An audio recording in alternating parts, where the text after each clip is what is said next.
Thank you for tuning in for another episode of Coffee and Something Stronger. My name is Cody Norrid, Interim Executive Director of Georgia Interfaith Power and Light. Coffee and Something Stronger is a coffee chat style interview show where we bring on practitioners, faith leaders, and other people working at the intersections of faith, climate, environmental justice, and other social justice issues of our time. This morning, we are finishing up a three-part series that we've been doing on Georgia Drawdown. So please, if you haven't checked out the other videos, we interviewed John Lanier and then Marshall Shepard. And then today, we have a friend of GIPL and a big friend of Drawdown, Georgia, Dr. Marilyn Brown. Dr. Brown is the Regence's and Brooke Breyer's Professor of Sustainable Systems in Georgia Tech's School of Public Policy. Dr. Brown is also serving as the interim chair of that department. And Dr. Brown also co-founded the Southeast Energy Efficiency Alliance. Dr. Brown, thank you so much for taking some time to be with us this morning. Pleasure to be here.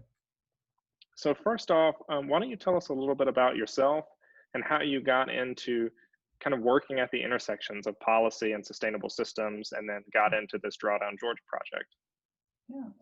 Well, way back, I was a physical scientist, but I became very concerned with the directions of the environment and social systems. I moved into kind of a cross-disciplinary research mode where I quickly learned that energy and the environment and climate change were all this interwoven nexus of critical problems that were swarming and expanding, and they needed help. I felt like I was, with my kind of broad training and background, well suited to tackle some of these issues. And now that I'm in Georgia, of course, the focus on the state of Georgia is wonderful. Great. Well, thanks again for being on this morning. We're going to dig into Drawdown Georgia for most of our conversation, but I would be remiss if I didn't ask you some questions about yourself. And so before we begin, I wanted to ask you a little bit about your faith background and specifically how your faith has influenced your work on issues of climate and sustainable systems. Okay, well, I'll go back a little bit to when I was growing up in North Shore, Boston, a town just outside of Salem, Mass, which had a great Unitarian Universalist church. And that's what I attended and in fact taught, Sunday school growing up. And everywhere I've lived, I've sought out the UU churches and services, really resonated with them. So you asked me to speak to my spiritual background, and so I did a little bit of homework because you know that there are 7 central principles of Unitarian Universalism, and I picked 3 of them that I think are especially resonant with the goals of the Drawdown Georgia project. Great. So one principle is justice, equity, and compassion in human relations. So this points in general to the larger community, to the role of collective responsibility. This is very central to Drawdown Georgia. We are looking for solutions that are not only beneficial, but that are equitable, where everyone benefits, no one is left out, and in particular, where we're looking at the impacts on the resource-constrained populations. How will they be impacted by different solutions? And also we're looking for engagement of communities in carbon clubs. So these are clubs that will bring together large corporations, small businesses, individual entrepreneurs, and collectively committing to carbon goals. And we, of course, also need to bring together our schools and our educators and our corporate and government leaders and our religious communities, kind of the role that GIPL is playing here. I could see GIPL moving into a carbon club mode where all the membership congregations are asked what kind of a commitment they can make. Let's come together and talk about how we can achieve stretch goals. So that was one principle, the principle of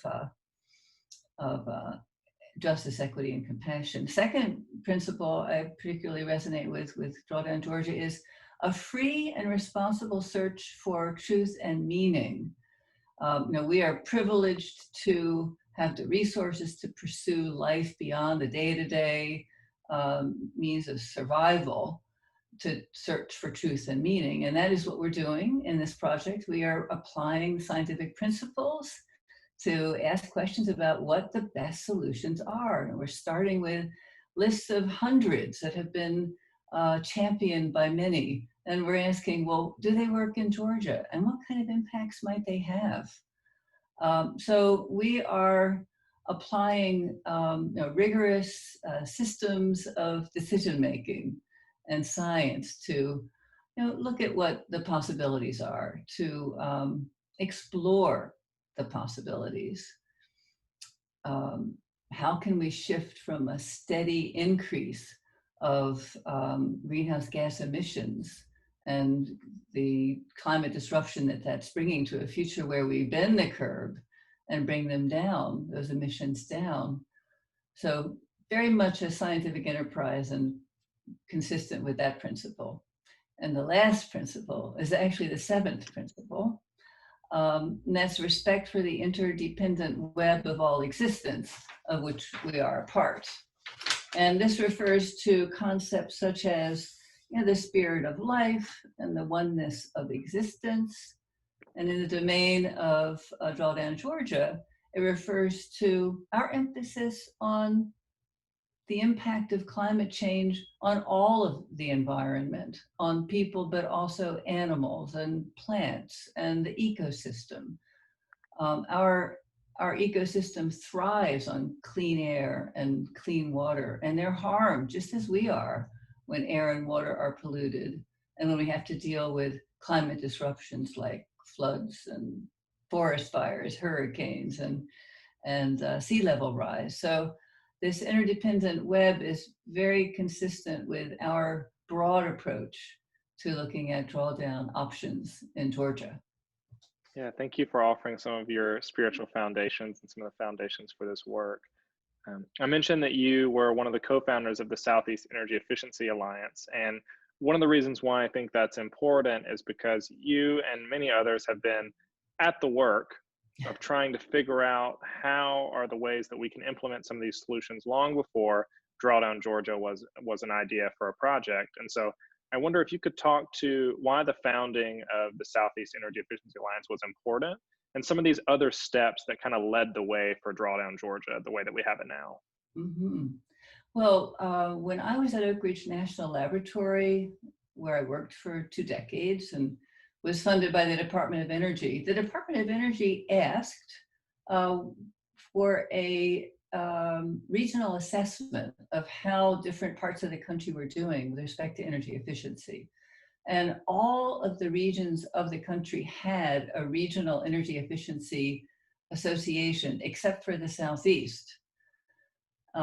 So I was really pleased to help stand up the Southeast Energy Efficiency Alliance. In fact, we set aside a big office. I don't know how Ben Taub got that. He was our first executive director that I hired as the chair of the first board of the Alliance.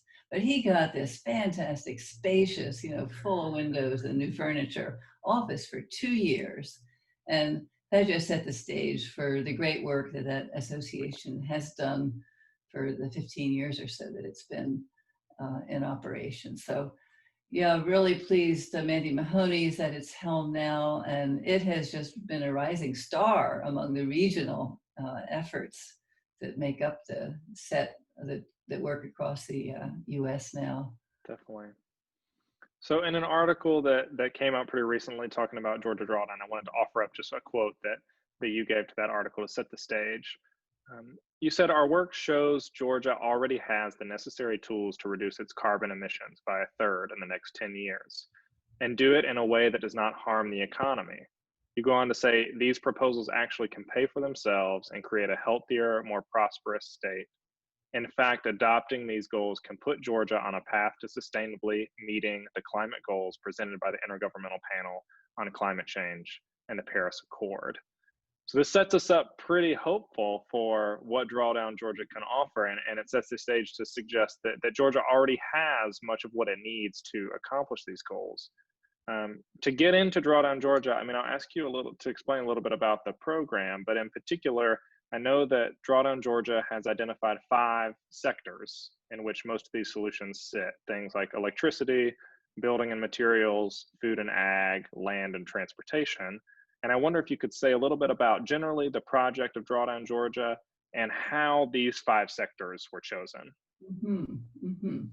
Well, the Drawdown Georgia project is a spin-off of a larger global effort called Project Drawdown that published a very important book.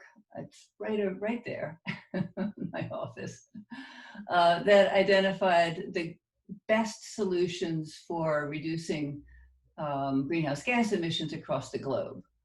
So we took the sectors from that layout, modified them a little bit to be more specific to Georgia. But what we've done is to take a global long list of possibilities and show how any state or any locality could track through the infinite number of possibilities and identify those that are best suited for the resources and the preferences of a particular location, to localize it. So that's sort of the origin of Drawdown Georgia, was this bigger project. And the Ray C. Anderson Foundation supported it, just as it's supporting this first sort of state evolution of it. Absolutely. And I know there's just a ton of solutions that Project Drawdown originally sets out for sort of global drawdown of carbon emissions. And these 5 sectors that I mentioned, electricity, building and materials, food and ag, land and transportation, what was the process like for whittling down those solutions to get to some of these core ideas? Mm-hmm, mm-hmm. Well, first we had to figure out what the current carbon footprint of Georgia is. Now that should have been something that everyone had on the tip of their tongue, but in fact, do say more about that. Yeah, definitely speak to that. Well, carbon footprint is the CO2 equivalent. I'm bundling all the greenhouse gases now as though they were all carbon, because you can do the calculations and talk just about a molecule of CO2 equivalent of a greenhouse gas, whatever the gas is. Okay, so you can talk about the tons of carbon that each individual in the state of Georgia is responsible for versus the tons for other states and other countries. And they generally range for the US of about 17, 18 tons per capita per year. In China, they might be more like 10, and in Africa, it's more like 3. In India, it's about 6. So there's a wide range of carbon footprints, but we needed to go beyond just a total number.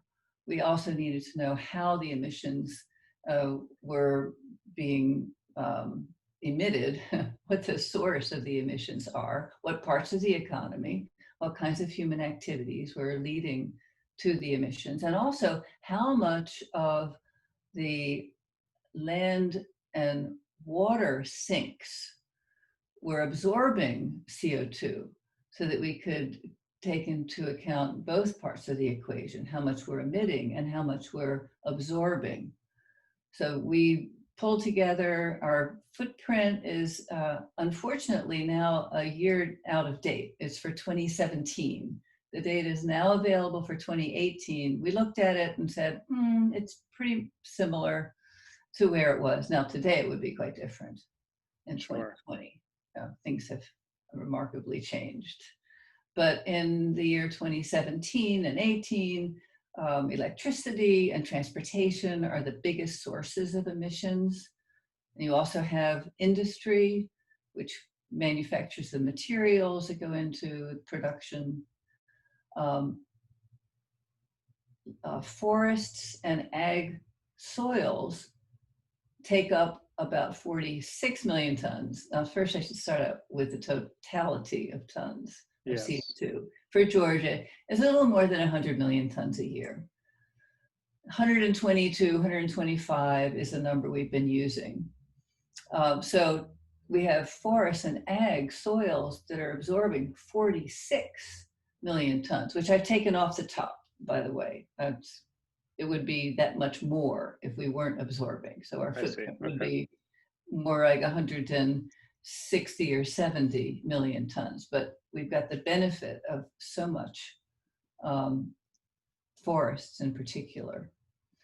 So we just marched through where the emissions were and where the potential future sinks might be to be able to compensate for our emissions. And that's how we got to our sectors. Can you explain the language of a sink in terms of this? Yeah, it is surprisingly difficult, actually. So you know about the carbon cycle, how trees and plants absorb and emit on a seasonal basis CO2. So you'd think it would be carbon neutral. A tree might be carbon neutral, right? You plant a tree and it just absorbs and breathes and emits, and that's it. But no, it's growing. It's a growing plant that takes in more CO2 than it emits. And so as the forests grow and as you plant more, they are a net absorber of CO2, as is farming if it's done properly. If it's done regeneratively, the organic content of soil can increase over time, putting CO2 permanently underground as opposed to cycling back into the atmosphere. Yeah. So sinks are really important, especially in Georgia. A question that's a little bit off topic, but could you, so you kind of said it simply that essentially older trees suck in more carbon than they emit. And so I'm wondering if you could talk maybe just generally about the difference between perhaps a new growth forest and an old growth forest and how much difference that actually makes and why it's important to preserve some of those spaces.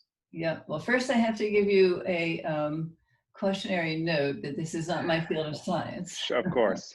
However, I've been listening and learning. And first, it depends on what kind of trees you're talking about because their life cycle varies.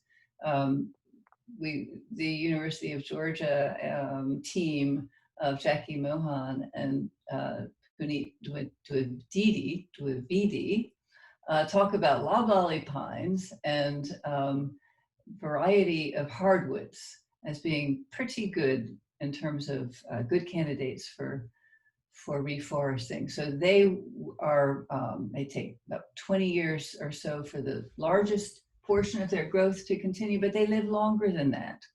And many trees live hundreds of years. They can live hundreds of years. So people think about planting and harvesting trees, but we're also wanting to emphasize planting trees and just letting them grow, right? Yeah.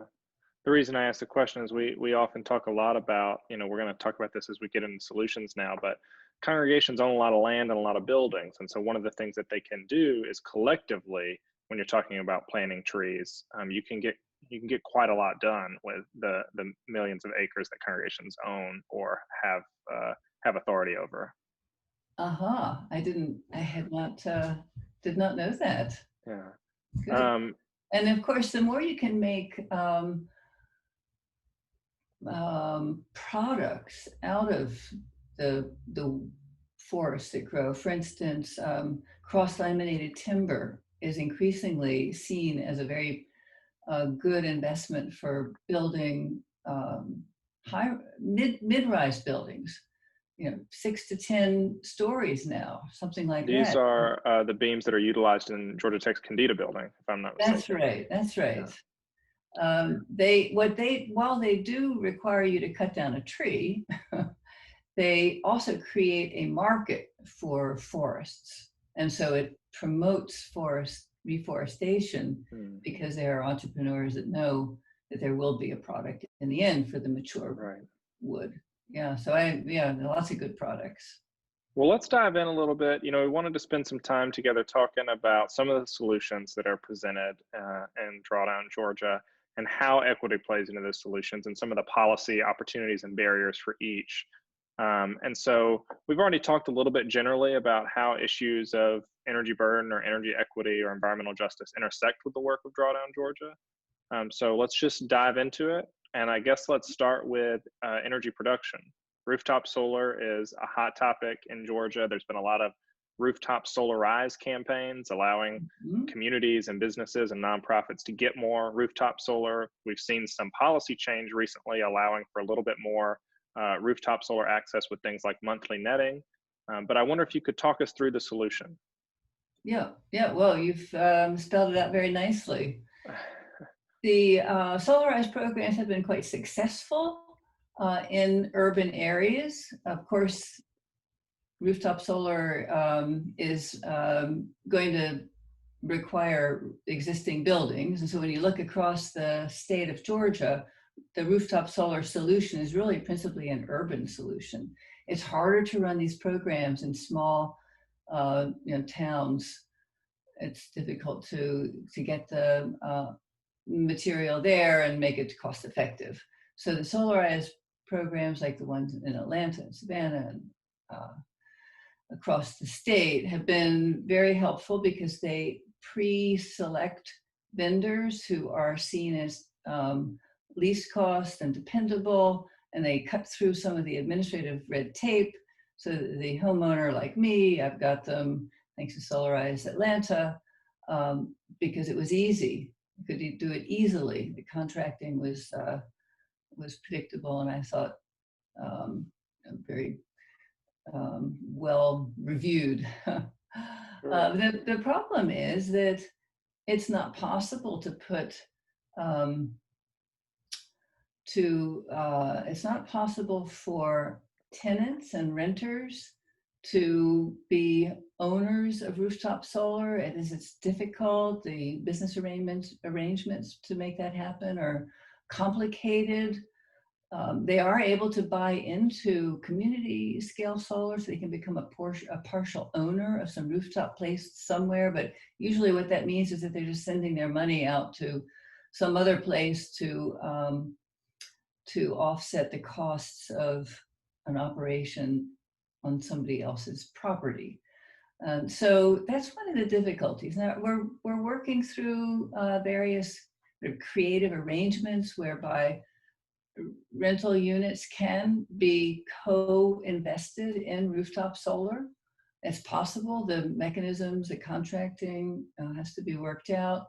But now that we have net metering, partial net metering, there is a much better revenue flow back to those who have rooftop solar. So they're able to lower their bills by that capital investment. So that's what we need more of. We need more of arrangements to allow everyone to be able to benefit from rooftop solar. In terms of drawing down X number of tons through this solution, what's the kind of bandwidth on a solution like this? What kind of impact can it make reasonably? A big, enormous impact. Both rooftop solar and solar farms, and including community scale solar, are some of the biggest impacts we're able to identify that are very cost effective, and we think quite reasonable in terms of the ability to make everyone whole. So we have about 5,000,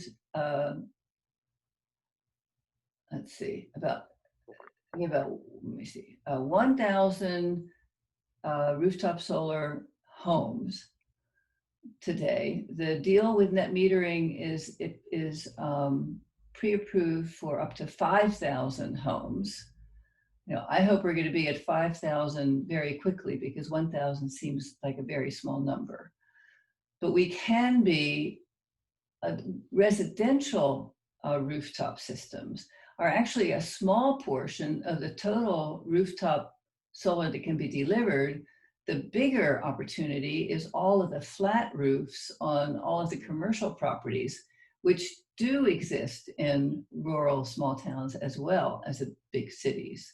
So once we get going with more rooftop on our museums and our schools and our shopping malls, then we have the ability to reduce. I think the number is something like um, um, let's see, 11 um, million tons. So we have 120 million tons, and something like 11 or 12 million is the technical maximum Okay. that rooftop solar could deliver. So it's Yeah. pretty big. Yeah, definitely. You mentioned some of the possible barriers, and I just wanted to reiterate that for people listening is that there is an issue, at least now, with kind of equity and accessibility of renewable energy, particularly as you mentioned, multifamily housing or renters. And definitely, though there are some programs that play like community solar that you can pay more on your bill to invest in solar somewhere, most likely not in the state, or to offset wind energy somewhere far away. We don't have the kind of policy set up where several groups could come together and purchase an on-site solar system and all benefit from that system in their own homes or organizations.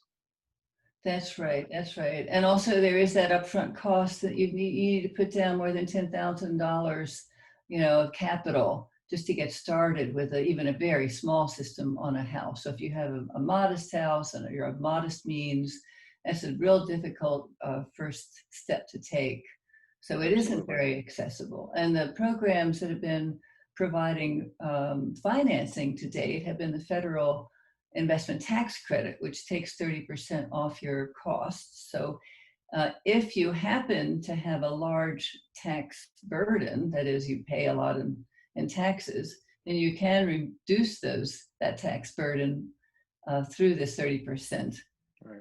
tax credit. And But you have to have a even big, you have to have a big income tax burden to be exactly. able to subtract 30% of a system from your tax burden. And that tax credit even now is set to sunset at the end of this year and go down to 26% next, and then lower after that. And so That's right. I think for people who are watching this, not only explore solar at your residences or your businesses or get in contact with us to do it at your congregations, but there's a lot of policy work to be done on ensuring that we can open up some of these avenues so that we can really get solar growing across the state. So that's something to keep in mind when you're talking with your elected officials on some of these issues.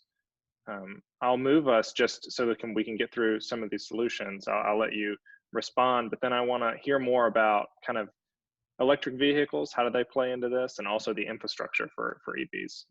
Yeah. Well, electric vehicles are a little bit like rooftop solar with some of the equity issues that surround them. Only we also have the problem of developing recharging systems to be able to provide the infrastructure to allow electric vehicles to be used across the state. But once again, we have a case where the federal government offers a rebate for you to buy an electric vehicle. I believe it's is it 7,500 at the federal level. It used to be also 5,000 that you could get from the state of Georgia, and I know that there's continually talk about reinstating that. It was sunset a number of years ago. So there at one point was a pretty hefty ability to write off some of the initial costs, and many of the Nissan Leafs that you see around the city of Atlanta are from that point in time when you could buy one. Also did that. Always wanted to take advantage of a good tax write-off for a sustainable solution, but it's not, again, accessible to all. It's accessible to those who can buy or lease a new car. Yeah. So there have been some ideas about, now we have thousands of Nissan Leafs that are about to be turned over because they're 5 years old or more. I know there was a idea circulating around the Georgia Power Company to stand up a program that would enable those to be rented or leased to neighborhoods that were financially constrained, where cars were a limited commodity. So I hope that something like that can be done, because otherwise, once again, as with so many of these great new technologies, including, for instance, the new home storage systems, or many of the fancy appliances you can set up to time them on and off. They're available only if you can buy a new heat pump water heater, or a new air conditioning system. So we really have to be savvy and creative to figure out how we can make this good for everybody. And there are ways, it's just complicated. Yeah, And definitely not ways to everybody can figure out how to make those solutions accessible for people. But the next couple, those two solutions primarily rely, as you said, on purchase power, or organizations being able to invest in those particular solutions, perhaps leading the way while we try to work on some policies to allow those solutions to be open for everybody. But the next couple of solutions that I wanted to talk about isn't necessarily the case. And we talked a little bit about sinks earlier in this Yeah. context, and I wonder if you could speak to afforestation as a solution. Yeah, afforestation is a gigantic opportunity in Georgia. We have been losing a lot of farmland and forests over the past several decades through development. So we have buildings on the instead, and parking lots instead of the carbon sinks. So we do have marginal agricultural land, and we have other land on the periphery and around cities that could easily be reforested. One of the options that I like in particular is called a silvopasture, and that's where you have a pasture converted into a partial forest and allow the cattle or the poultry and hogs to graze in a forested acreage. So you're getting a little bit of both. It makes somehow our reliance on meat a little bit more palatable if we know that they've been grown in an area that's also a carbon sink. Yeah. So how, I understand some of the pathways for accessibility for solar or EVs, because there's a direct financial impact to people who make an investment in those, and there are policy opportunities for rebates and things like that. How through policy can you push forward something like afforestation? How does that come to fruition? Well, first of all, you need to be able to measure in a replicable and defensible way how much carbon you're going to be able to sink or absorb through an investment in any of these things: silvopasture, reforestation, wetlands recovery, etc. So that means we need better quantification, better systems, and then with that you can create a market. So if you have companies or institutions that want to make a commitment, show that they are concerned and they're willing to pay something, then they can extend that commitment to the purchase of carbon offsets. And through these metrics, they'll know exactly what they're buying and can pay for it quite affordably by using carbon sinks, much cheaper than many other options. So our current estimate for reforestation is something like $2 per ton of CO2. So I have to think about the acreage and other things like that. But you could easily offset, you as a person, your personal carbon footprint by purchasing offsets that include reforestation or ag soils or coastal wetlands. So there are markets already partially stood up, at least for things like solar, or as we mentioned, kind of these kind of community solar where you can purchase credits essentially, or renewable energy credits in a variety of forms. So what's the process for standing up a systems like exactly what you're talking about? How do you get a calculus going for how you can calculate how much carbon is going to be sunk through this reforestation? And then how do you build up a market like that? Yeah, one of the first markets was set up in Chicago at the Chicago Stock Exchange. I mean, it is a big deal because you've got to be able to put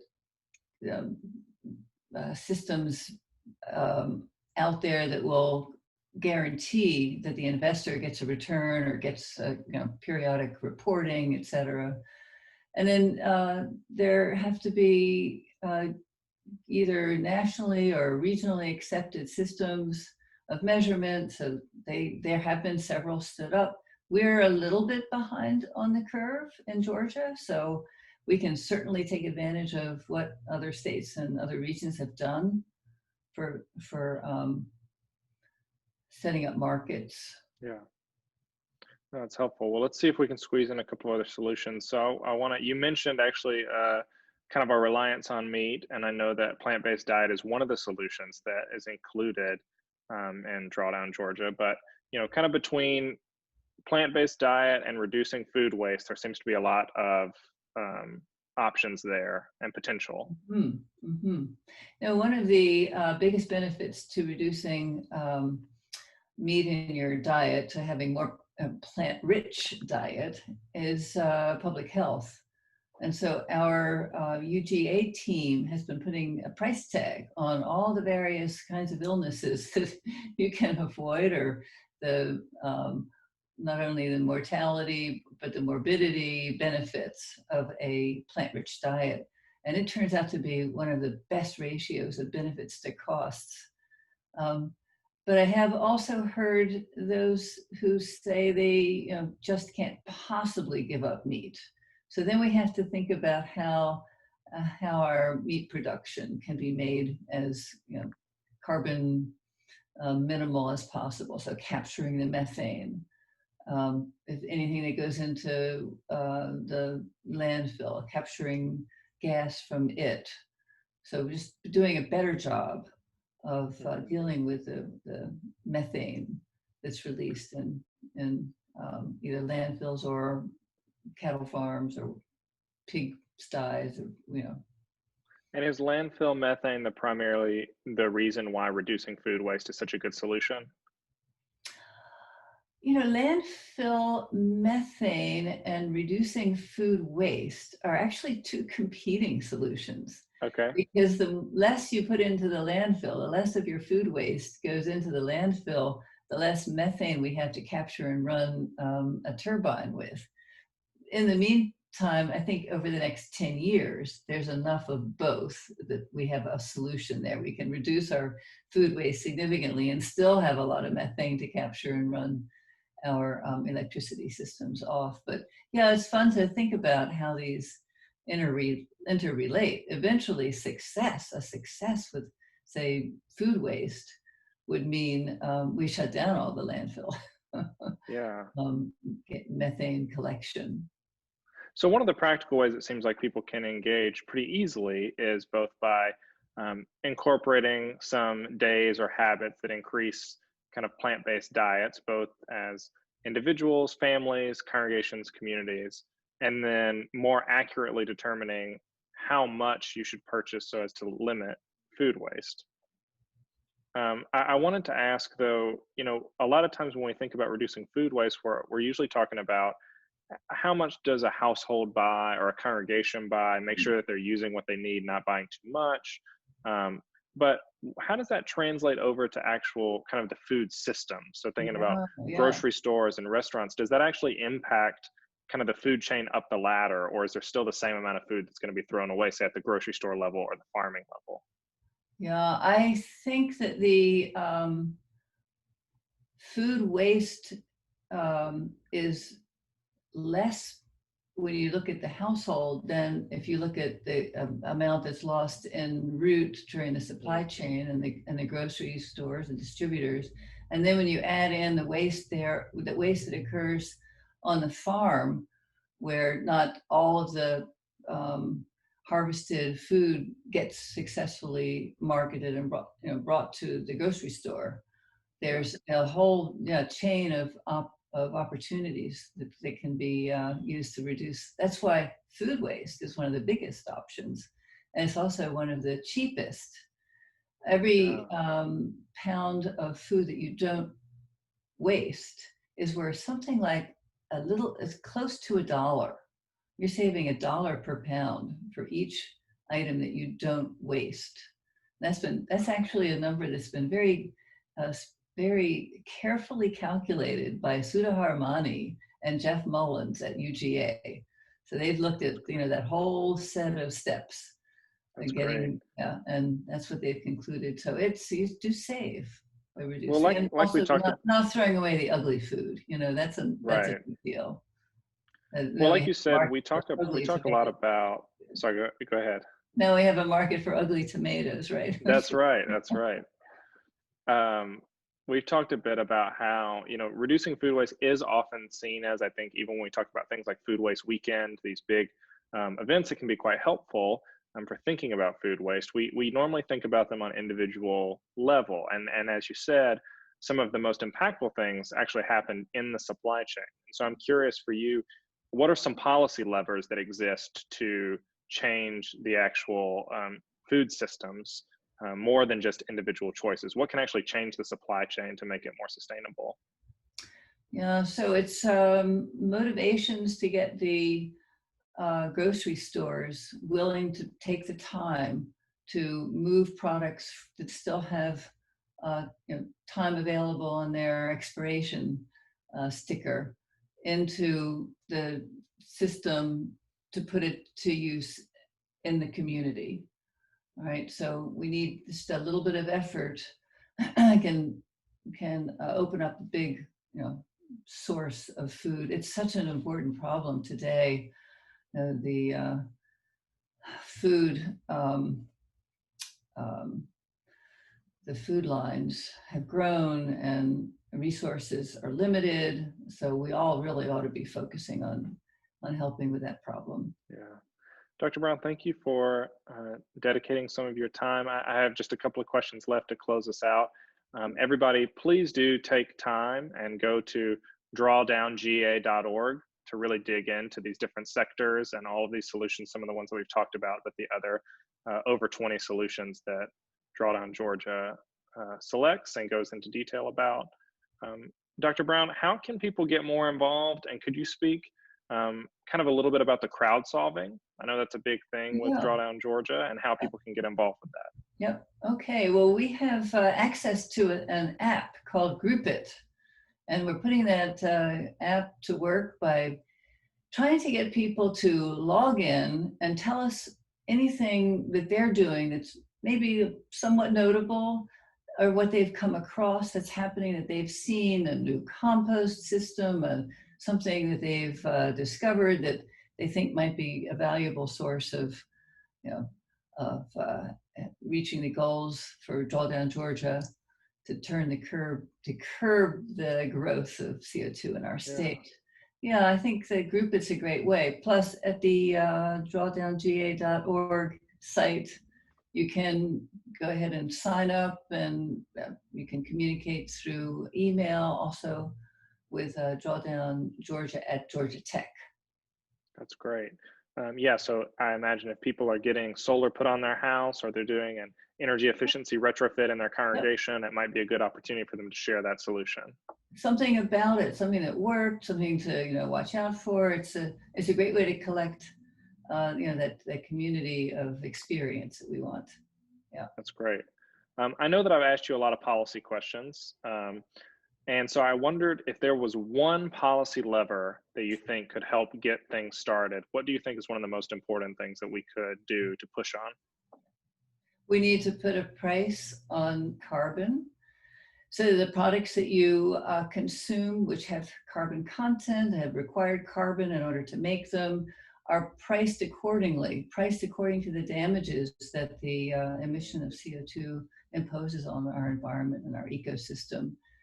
It's a little bit like when we put we've forced gasoline to be cleaner, and we've pretty much eliminated a lot of the sulfur dioxide and local air pollutants by regulating them, which is a form of putting a price. If you regulate the emissions, you're making it costlier to produce that product. So some way there's got to be a limit on how much we can emit, or a direct price on the content of what we purchase based on the greenhouse gas emissions that that they produce. I think that's the biggest thing, and that No, requires that's great. it requires that everyone understand some of the relationships between their actions and the consequences. Right. That's great. Thank you so much. Well, I'll ask you the last question, and it's a question that we've asked everybody that's come on the show so far. And it is, what are you missing the most in a COVID-19 world? And what's giving you hope to keep doing the work that you're doing? Well, I miss hugs. Miss being, close with people. But I'm hopeful that I'll turn around. Seem to be struggling a bit here with, another flare up. But yeah, that's what I miss most is people interaction. So it's really great. Thank you so much for reaching out to me. Of course. And letting Thank you so us much. have a conversation. Thank you, everybody, for tuning in.